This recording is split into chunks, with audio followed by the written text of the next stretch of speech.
So we're going to start off with understanding the cannabis plant as food and medicine.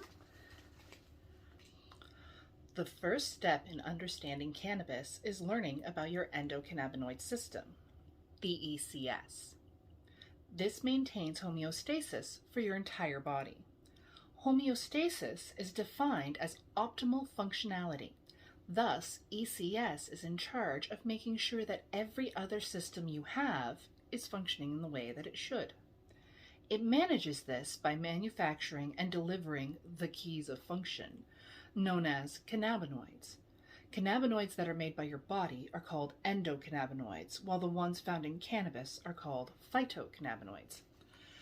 Endo equals inside, that's AEA and 2AG, whereas phyto equals plant, which is THC, CBD, CBG, CBN, etc., etc. Okay? Whenever our ECS isn't making or delivering our naturally produced endocannabinoids, we can use phytocannabinoids to take their place.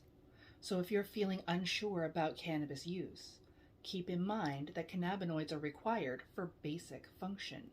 Therefore, if your body isn't producing what you need, then it's only reasonable to get it from your diet.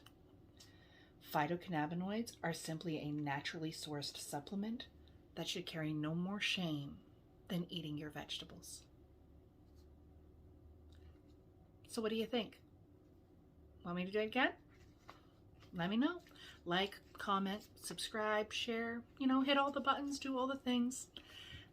Thanks a bunch and we'll talk soon.